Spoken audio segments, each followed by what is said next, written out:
Se necessitas do pão da vida, vem depressa, come agora. Não deixes pra outra hora. Se a fome te aperta, levanta, come e te desperta.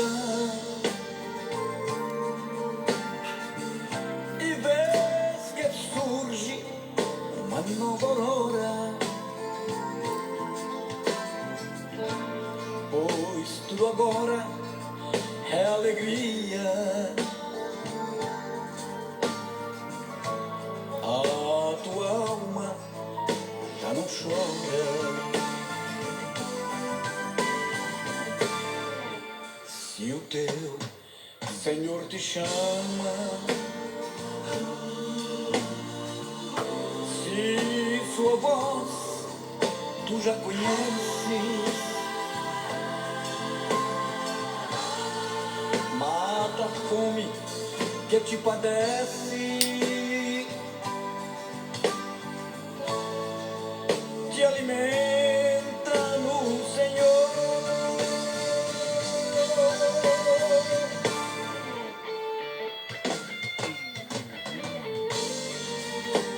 Se necessitas do pão da vida,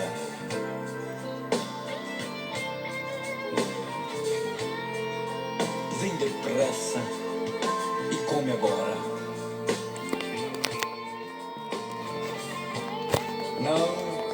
Não deixes para outra hora. Se a fome te aperta, levanta, come e te desperta. E vês que surge uma nova aurora. Pois tudo agora é alegria. A tua alma já não chora. Se o teu Senhor te chama, se sua voz tu já conheces, mata a fome que te padece,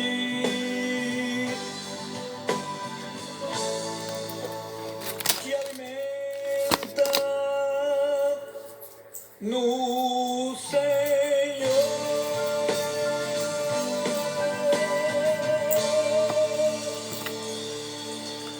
Pois não, graças a Deus, estamos de volta aqui para mais uma live. Quem fala aqui é o pastor Isaías Oliveira Soares. E hoje falarei sobre a lei da semeadura e da colheita. Esteja aí junto, reúna todo o pessoal da sua casa, avise seus amigos, viu? Para assistir. Então Jesus levantou seus olhos e viu que era preciso manifestar o seu poder. E alimentou todos que tinham fome, e grande foi o milagre, e todos puderam crer que com Jesus o pouco é muito, assim também creu aquele menino, que com muita fé trouxe em seu cestinho 5 pães e 2 peixinhos. Quem poderia imaginar que o menino iria ajudar a alimentar a multidão? É assim que Deus faz, usa quem Ele quer, menino, homem ou mulher.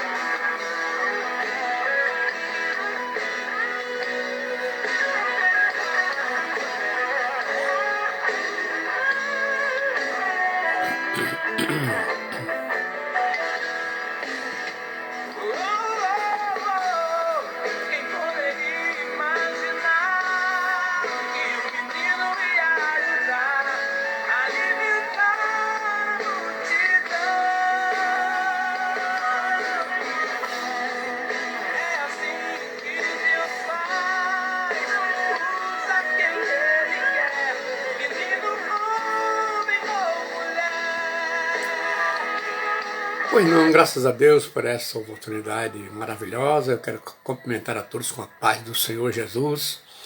E como eu falei, a nossa live hoje tem como tema a lei da semeadura e da colheita. Sabia que tudo que você semeia, você colhe? Vamos ver isso aqui. A leitura bíblica está em Gálatas capítulo 6, verso 7, que diz assim: não vos enganeis, Deus não se deixa escarnecer, pois tudo o que o homem semear, isso também ceifará. E ainda Juízes capítulo 1, versículo 7, está escrito assim, ó: então disse Adoni-Bezeque, 70 reis a quem haviam sido cortados os polegares das mãos e dos pés, apanhavam migalhas debaixo da minha mesa, assim como eu fiz, assim Deus me pagou. E o levaram a Jerusalém e morreu ali.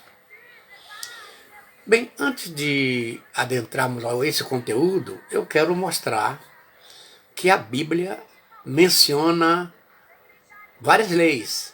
Mas antes vamos pensar aqui um pouco sobre as leis e a sua importância. Não pode ficar sem lei. A lei faz parte de um mundo interpessoal, um mundo social, ok? Então, as leis são essenciais para a organização e o bom funcionamento da sociedade, estabelecendo regras de conduta, garantindo direitos e deveres e protegendo a ordem. Elas são a base para a justiça, a igualdade e a convivência pacífica entre os cidadãos. As leis definem o que é considerado certo ou errado e como as pessoas devem se comportar em diferentes situações, criando um quadro de referência para a convivência. Elas não só são a garantia de direitos, como também protegem os direitos individuais e coletivos, assegurando que todos sejam tratados de forma igual perante a lei e que tenham as mesmas oportunidades. As leis, portanto, ajudam a manter a ordem e a paz social, prevenindo conflitos e reprimindo atos ilícitos, garantindo que a sociedade funcione de forma organizada e segura. A perfeição das leis naturais que existem, tanto a ordem quanto a força que impulsiona a ordem e aquela que obriga a consciência, a moralidade, revela a natureza perfeita desta lei. São várias leis e eu terminaria aqui com as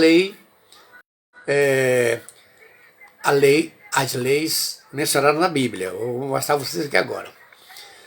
Sábio, justo e amoroso como é Deus, estabeleceu leis para regulamentar a saúde nos relacionamentos de seus filhos e sua conduta diante dele.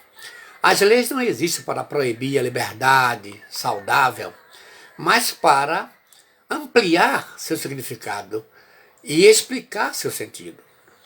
À nação israelita foram dadas diversas leis, algumas das quais se cumpriram em Cristo e perderam seu valor para o dia de hoje. Para todos os que pretendem se tornar cidadãos da pátria celestial, também foi estabelecidas as leis da liberdade. A Bíblia descreve tais leis. A primeira que eu vou citar aqui é: que tipo de leis encontramos na Bíblia? Aí vamos ver: leis civis e leis de proteção para governar a nação de Israel. Está em Êxodo capítulo 21, verso 22.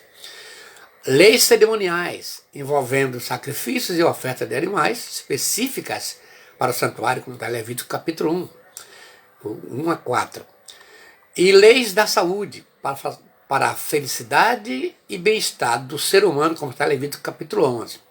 E lei moral, que expressa o caráter de Deus em 2 tábuas de pedra, como está em Êxodo 20, verso 3 a 17, e ainda 31, verso 18. E, quando se fala em lei moral, Vamos pensar que é uma das características que o ser humano é uma criatura moral. É a existência no seu interior da lei chamada lei moral, que é o conceito de certo e errado que todo ser humano tem dentro dele. O outro elemento aí é a liberdade, o livre-arbítrio. E depois vem a consciência. Esses três elementos aí caracterizam o indivíduo como ser moral. Pois bem, veremos agora lei da semeadura e da colheita. Primeiro, o que é isto?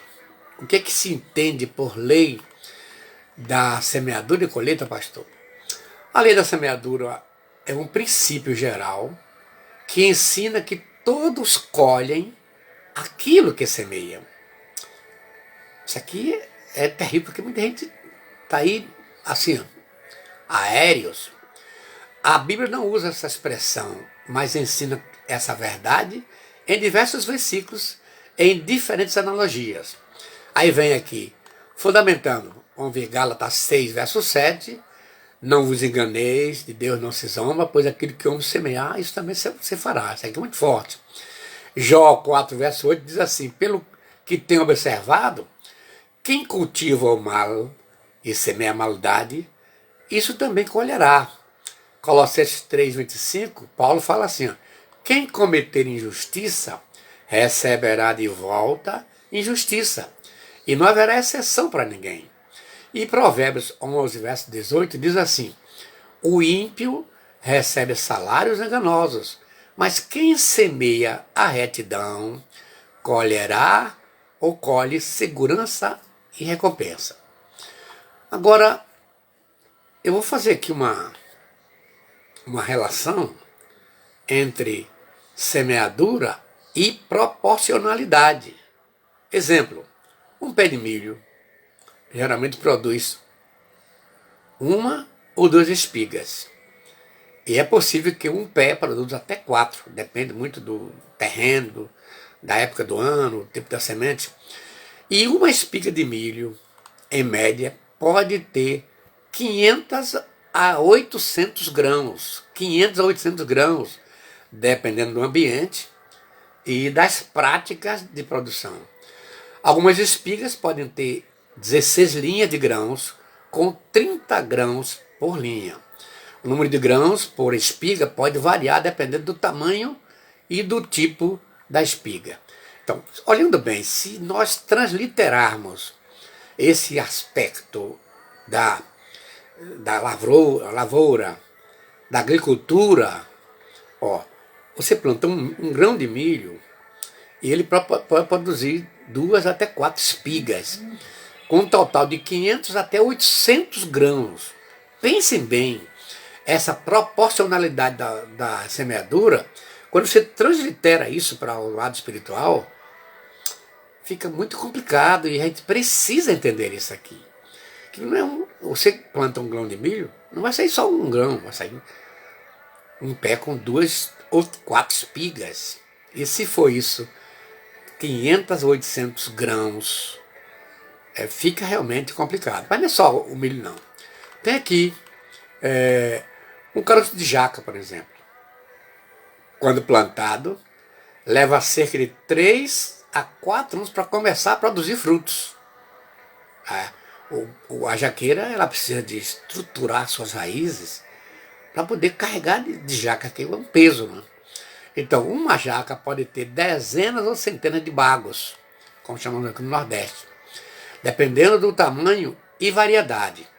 Os bagos são, na verdade, os frutículos que envolvem as sementes e são a parte comestível da jaca, não é? Aquela coisa melhor. Uma jaca pode ter até 500 sementes e cada semente tem 2 a 4 centímetros de comprimento. Então, se a semeadura espiritual tiver essa relação, for tipo jaca, imagine, gente, um caroço produzir 500 sementes e todo ano ainda tem essa, não é só veio a primeira safra e continua produzindo. Preste atenção como essa lei da semeadura e colheita na Bíblia é uma lei importante que nós precisamos entendê-las. Senão a vaca vai para o brejo e você também e eu também, nós todos. Agora, vamos ver aqui a relação da semeadura e o tempo de colheita. O tempo que uma árvore frutifica, ou frutífera leva para começar a produzir frutos, varia significativamente dependendo da espécie. Várias dessas plantas produzem em 2 e 3 anos, como a laranjeira, a macieira, enquanto outras podem levar de 4 a 6 anos, como a cerejeira. Há também espécies, como a tamareira, que pode levar até 100 anos para produzir. Transliterando esse princípio para a vida espiritual, cada semeadura tem um tempo de se colher e varia de acordo com o que foi semeado. É bom prestar atenção nisso aqui. A maior complicação da lei da semeadura e da colheita é o fato de ser o próprio Deus que se encarrega de executar essa lei. Deus é o guardião dessa lei, garantindo que as consequências das nossas ações sejam inevitáveis. Através destes e outros textos, a Bíblia ensina que as nossas ações têm consequências e que Deus é soberano juiz sobre tudo. Um dia, todos teremos que prestar contas para Deus do que fazemos, do que fizemos. Então, gente, Romanos capítulo 14, versículo 12, diz assim, ó, assim, pois, cada um de nós prestará contas de si mesmo diante de Deus. Isto é uma verdade absoluta. Vamos ter cuidado.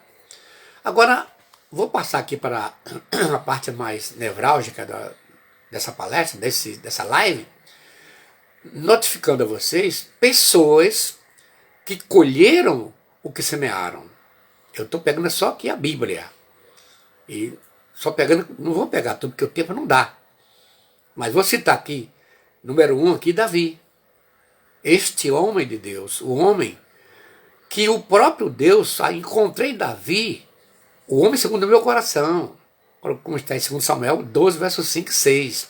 Ó, mal o profeta Natan terminou seu enredo quando foi visitado. Depois que Davi cometeu aquele pecado com Betseba, Deus mandou Natan ir até a casa de Davi e arguir, né, sobre o pecado que havia cometido.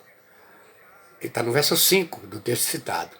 Então, diz o texto, o furor de Davi se acendeu sobremaneira contra aquele homem e disse a Natã, tão certo como vive o Senhor, o homem que fez isso deve ser morto.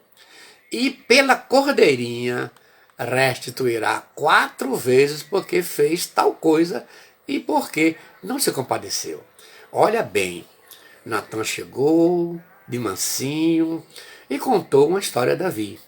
2 moradores numa região, um fazendeiro que tinha muitas cordeirinhas e um que tinha uma cordeirinha só.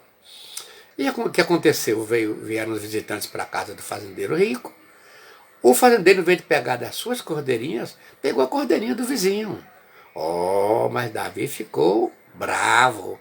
Davi logo determinou a condenação. Ó, que pagaria 4 vezes quem teria feito o que o profeta mencionou. Agora veja só, gente. Este homem és tu, disse Natã. E o próprio se auto-sentenciou. Olha o que ele disse. Deus perdoou Davi? Perdoou. Mas não suspendeu suas consequências. Deus perdoa nossos pecados, mas as consequências desse pecado, perdoa não. Que é a lei que ele mesmo promulgou. Davi pagou quadruplicado, o que fez com que Urias entendesse. Não é? Olha o que aconteceu com Davi. ele mesmo ele determinou a sua condenação 4 vezes mais. Ó. Primeiro, o filho que nasceu de Betseba morreu. Segunda consequência, Amnon foi assassinado por ordem de Absalão.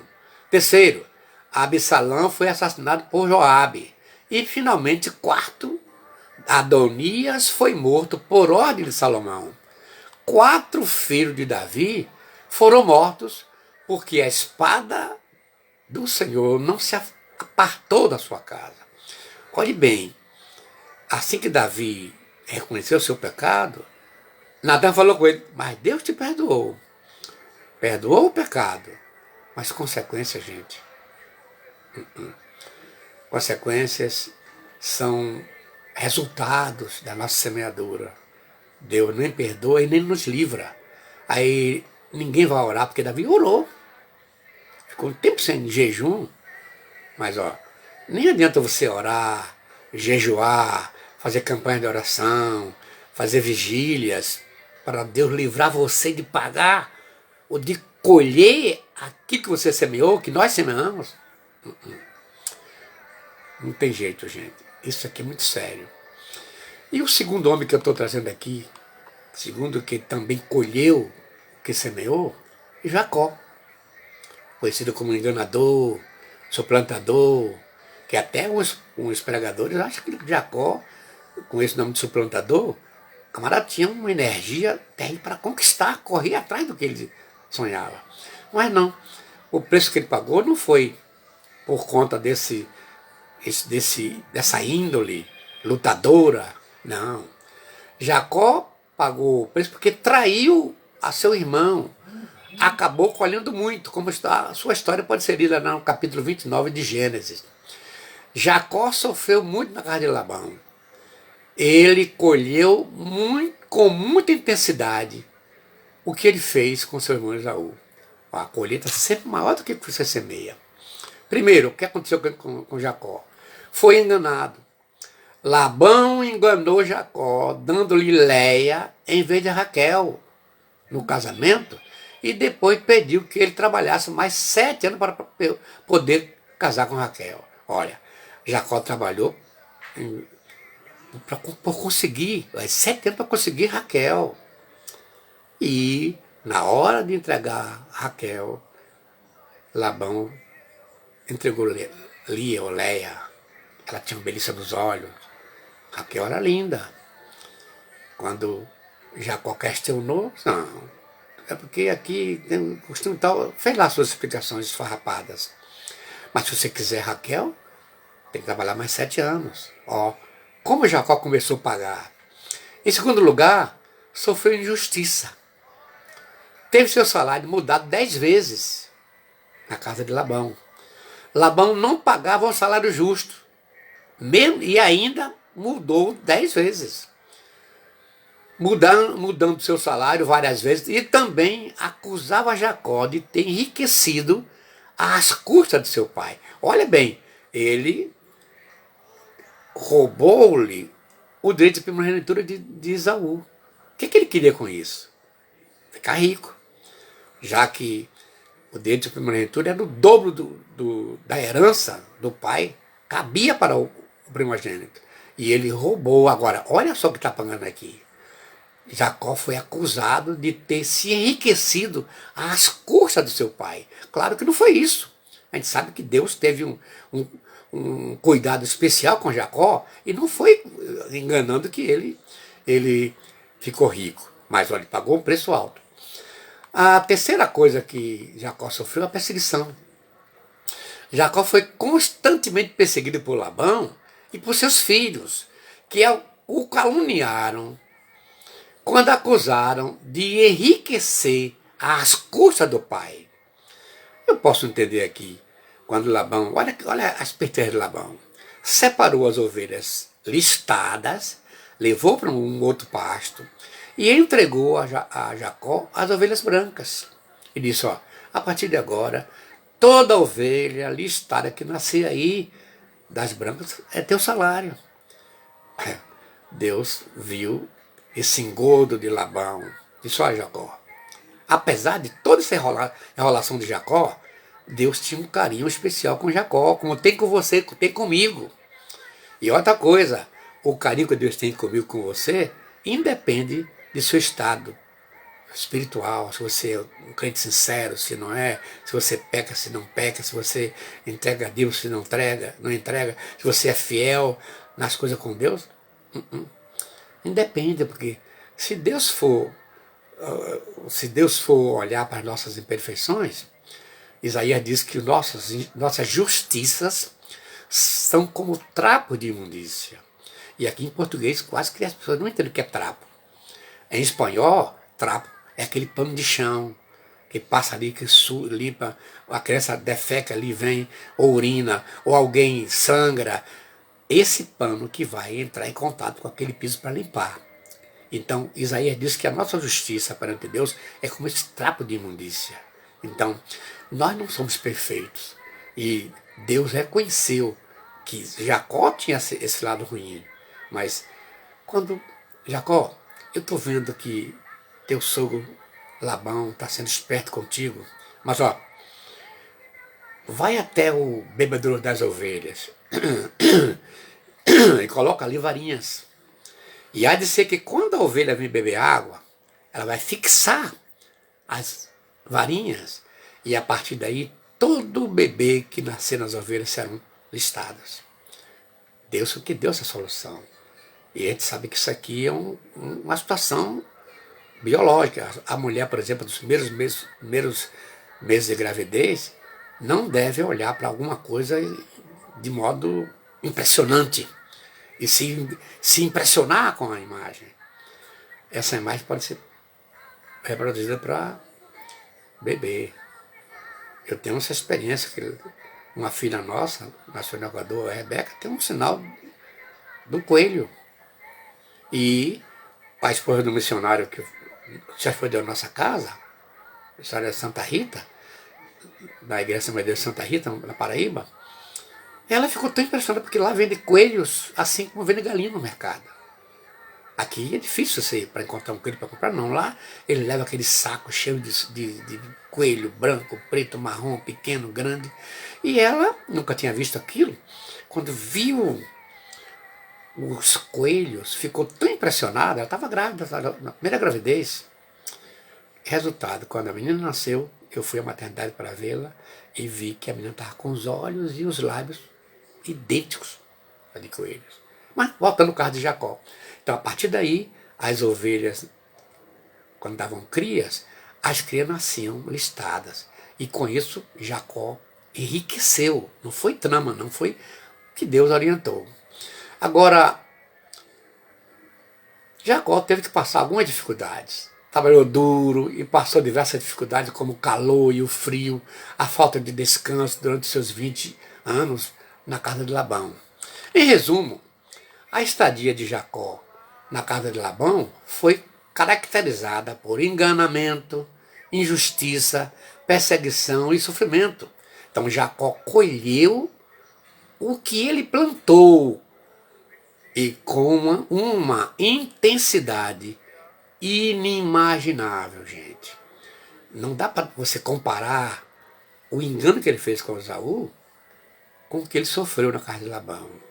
Então, vamos ter cuidado, porque essa intensidade da colheita é algo inimaginável. Não tem quem calcule. Portanto, terceiro homem que eu estou trazendo aqui como um exemplo de alguém que semeou e colheu foi Adoni-Bezeque, está lá no texto ali acima. Em termos bíblicos, Adoni-Bezeque era um rei cananeu que, após subjugar 70 outros reis, foi derrotado e capturado pelos israelitas. O que aconteceu com ele? Adoni-Bezeque, conta em Juízes capítulo 1, verso 4 a 7, é marcante pelo seu ato de crueldade. Ele foi muito cruel com os reis que ele aprisionou. Ele mandou cortar o polegar da mão direita e o polegar do pé. Quando uma pessoa sofria essa lapidação, ele não podia pegar em espada. Ele ficava uma pessoa indefesa. E o polegar do dedo não podia correr. Olha que malvadeza esse homem fez com os 70 reis. Mas o que aconteceu com ele? Ele foi preso e o assunto está registrado em Juízes capítulo 1, verso 7. E olhe só o que o próprio Adonibezeque disse. 70 reis a quem haviam sido cortados os polegares das mãos e dos pés apanhavam migalhas debaixo da minha mesa. Assim como eu fiz, assim Deus me pagou. E o levaram a Jerusalém e lá ele morreu. Preste atenção aqui, gente. O mais terrível desse fato é que ele mesmo entendeu que colheu o que semeou, dando a ideia de que tudo o que ele fazia, ele tinha consciência. O pior é isso aqui. Sabia que era errado. Como ele associou logo imediatamente. Isso aqui, gente, é algo que a gente precisa prestar atenção. Você, meu assistente, que está aí, ó. Lei da semeadura e colheita é uma lei irrevogável, que é o próprio Deus que cuida disso. O quarto exemplo que eu estou dando aqui é Moisés. Não podia deixar Moisés de fora. Moisés não pôde entrar na terra prometida devido à semente da sua desobediência. Ó, o caso é contado lá em capítulo 32, versos 51 e 52 de Deuteronômio. Olha o que está escrito no verso 51. Porquanto transgredistes contra mim no meio dos filhos de Israel, nas águas de Meribá, de Cádiz, no deserto de Zim, pois não me santificastes no meio dos filhos de Israel, pelo que verás a terra diante de ti, porém não entrarás na terra que darei aos filhos de Israel. Olha, o erro de Moisés é aquele erro pequeno, aquela falha que para muita gente aqui, quando quer aliviar o pecado, troca um pecado por falha. Simplesmente, como já vi algum pregador falar, Deus mandou ele tocar na rocha inicialmente, ele tocou, a rocha deu água. Na segunda vez, Deus mandou que ele falasse a rocha. E ele tocou.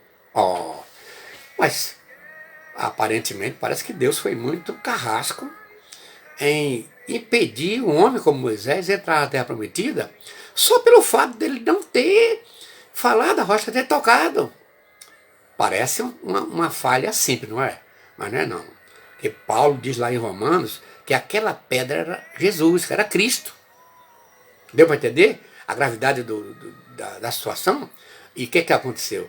Moisés toca 2 vezes, ele altera a circunstância bíblica, altera a filologia bíblica, a simbologia bíblica, e por isso Deus o puniu, ele não pôde entrar na terra prometida. Aí no capítulo 3, 25 e 26, ele conta essa história para o povo. Ó. Moisés conta como Deus lhe mostrou a terra prometida. Ele subiu ao monte, viu até Berseba, aquelas terras todas que Deus prometeu dar a Israel. Moisés ainda disse a Deus: rogo-te que me deixe passar para que veja essa boa terra que está além do Jordão, esta boa montanha e o Líbano. Porém o Senhor indignou-se contra mim. É aqui Moisés está contando essa história para o povo de Israel. Por causa de vós. E não me ouviu. Antes o Senhor me disse: basta, não me fales mais neste assunto. E Moisés aqui culpa o povo. Depois de Adão, todo mundo tem uma desculpa a dar. Adão culpou Eva. E aqui Moisés está culpando o povo. Eu fiquei nervoso por causa de vocês. Mas Deus falou com ele que era para ele ordenar a rocha. Ele tocou. Ficou sem entrar na terra prometida. Produto que, pastor? Semeadura. Ele colheu. Ok? Agora, pastor Isaías, o que é que a Bíblia fala sobre semeadura e colheita? Provérbios 22, 6 e 8 diz assim: o que semeia injustiça, segará males. E uma coisa que eu quero chamar a atenção de vocês aqui, que toda semente, ela já traz no seu bojo a possibilidade de nascer. E ela não nasce só quando alguém planta, não. Tem muitos pés de manga pelos pastos, mamão, Quem faz isso? O passarinho come, lá ele defeca lá, e aquela semente vai nascer. E quantos prédios que já foram condenados porque um grão de feijão, um grão de milho foi colocado ali no cimento armado. E mesmo assim, o grão rompeu o cimento armado, a coluna. E alguns prédios foram condenados por causa disso. Porque já existe embutido na semente o poder de nascer onde quer que ela seja lançada. Meu pai era mestre de obra, pedreiro, eu aprendi também essa profissão com ele.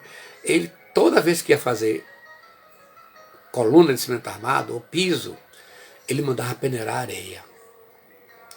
Nessa peneiração de areia, era para tirar o grão de milho, o grão de qualquer grão. Porque se fizer o cimento com grão, ele vai romper. Ele vai nascer, porque ele tem vida. Ok. E aí, Osés 8, verso 7 diz assim: porque semeiam ventos, aqueles que semeiam ventos, cegarão tormentas. Ou na versão Almeida Revista atualizada, os que semeiam vento colherão tempestade. Tem gente que pensa que semeando vento vai colher ventilador, ar-condicionado. É não, gente. O perverso recebe um salário ilusório, mas o que semeia justiça terá recompensa verdadeira. Tá vendo? Aqui, quem semeia observa o vento. Bom, aqui é uma situação boa, felizmente, né? Mas agora, quem somente observa o vento, nunca semeará. E o que olha para as nuvens, nunca cegará. Aqui já é outra situação, ó. Aqui é um caso à parte, porque a pessoa não semeia nem o mal, mas também não semeia o bem. Não é uma coisa nem outra. Aqui está dizendo que quem só olha, observa, não vai colher nada. E tem gente que fica assim, ó, com medo de semear o errado e acaba não semeando nem o certo e não o errado. Se você está nessa situação, ó, se corrija. E isto afirmo, diz Paulo aos Coríntios, na segunda carta, capítulo 9, verso 6. Isto afirmo, aquele que semeia pouco, pouco também ceifará. E o que semeia com fartura, com abundância também ceifará. Olha, eu li 2 Coríntios 9, verso 6. Aqui tem a ver com a intensidade e a equivalência da semeadura. Se você semeia muito, colhe muito.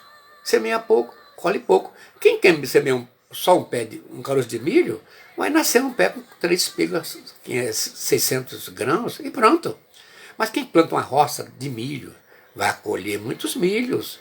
Então, tenha cuidado que você não se isentar com medo de semear errado, não semeia o certo. E quando semear, vai aquela semeadura tímida. Você vai colher pouco. E tem muita gente aí colhendo pouco porque não semeia muito. Isso é complicado. E não cansemos de fazer o bem, porque a seu tempo ceifaremos, se não desfalecermos. Eu li Gálatas capítulo 6, verso 9. Aqui tem a ver com o tempo de colher. Essa relação não se altera.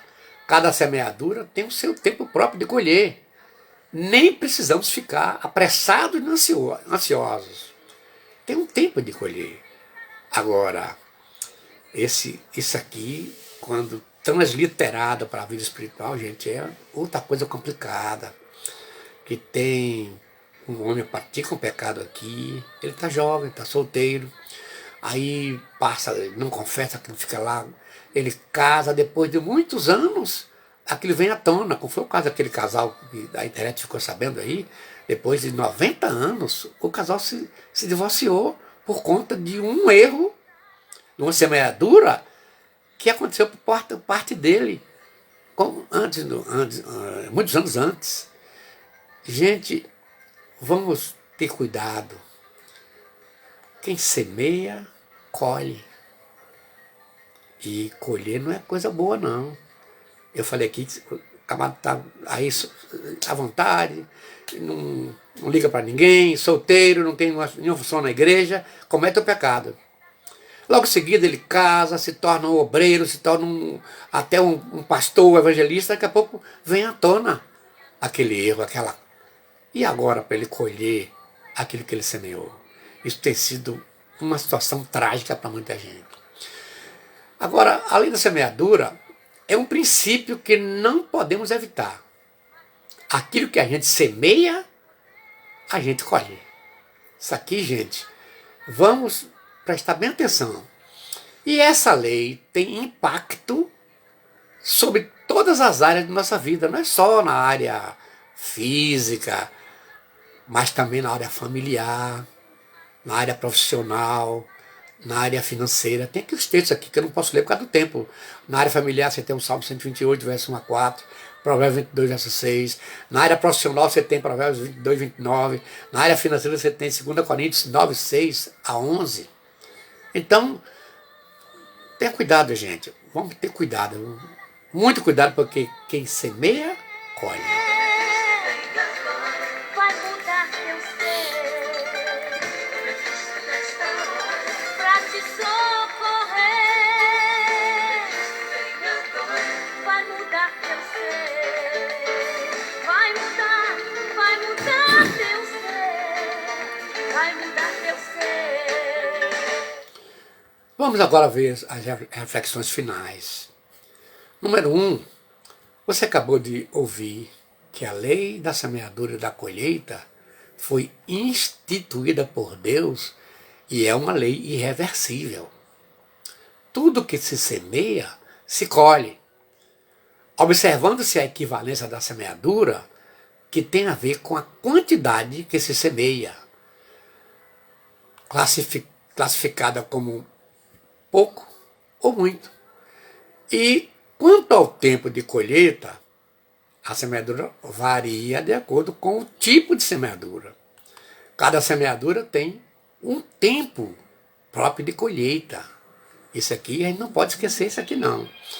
Em segundo lugar, que a semeadura e colheita não importa quem a semeia. Nem um grande homem de Deus, de quem Deus disse, achei a Davi, o homem segundo o meu coração, escapou de colher o que semeou. E Moisés? Quem diria, este homem tão importante para a nação de Israel, tão importante para Deus. Olha, o Moisés ficou também prejudicado. Daqueles milhões de pessoas que saíram do Egito, só Josué e Caleb entraram na terra prometida. Até Moisés ficou para trás, foi prejudicado. Ele colheu. Parece uma coisa simples, já falei lá atrás. Mas Deus não achou simples, não. Um erro gravérrimo. Quando você usa o analítico sintético da língua portuguesa. Quer dizer, vai além do grave. E isso lhe custou a não entrada na Terra Prometida, que era tanto sonho dele. Gente, isso aqui merece nossa consideração. Em terceiro lugar, meus queridos assistentes, que tipo de semeadura você está semeando? Que tipo de colheita você já está colhendo e que tipo de colheita você terá amanhã? Não está na hora de você parar um pouquinho e analisar isso aqui? Sempre louvar, a nossa batalha já é garantida, conosco está. Não há barreira que possa impedir, Jesus governa e manda aqui. Oh, maravilha é Cristo Jesus. Que Deus abençoe, que essas palavras tenham tido sentido para a sua vida. Você analisar. É com um coração assim, bem humilde que eu falo para vocês. Que eu também estou no barco. Vamos ter cuidado com a semeadura, gente. Ó, preste atenção. Nem sempre você está aí dentro de uma oportunidade boa, oportunidade de pecado. Você, às vezes, não pensa. E depois vem as consequências. Pai Celestial, eu falei a tua palavra para essa turma de assistente que está aí, Senhor, clicando. E aqueles que hão de me assistir, ouvir esta live em outro dia, outra hora, pelas redes, pelos canais de comunicação. Senhor, tenha misericórdia, Senhor. Ajude que cada um que está aqui assistindo, Senhor, possa ter essa força propiciada por Teu Espírito para interagir, Deus, e livrá-los dessas semeaduras tão graves, tão terríveis, que trazem uma consequência terrível para as pessoas. Senhor, tenha misericórdia, eu te peço essas bênçãos, já te agradeço por Teu cuidado, em nome de Jesus. Cansada já estou de tudo isto aqui.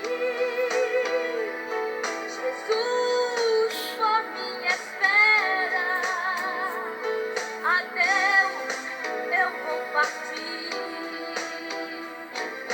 Vou voar, vou subir nos braços da liberdade, no voo livre eu vou seguir. Que Deus abençoe a todos. Muito obrigado. Estou vendo muita gente ali clicando, pessoas conhecidas, pessoas não conhecidas. Muito obrigado pela assistência de vocês. Eu peço a vocês, eu estou lá no YouTube, estou no Insta, viu? No WhatsApp. Compartilhe essas lives para as pessoas que você conhece e aqueles grupos que você faz parte. Com certeza, muita gente precisa de assistir, de ver como funciona a lei da semeadura e colheita. Deus abençoe vocês. Eu cumprimento a todos com a paz do Senhor.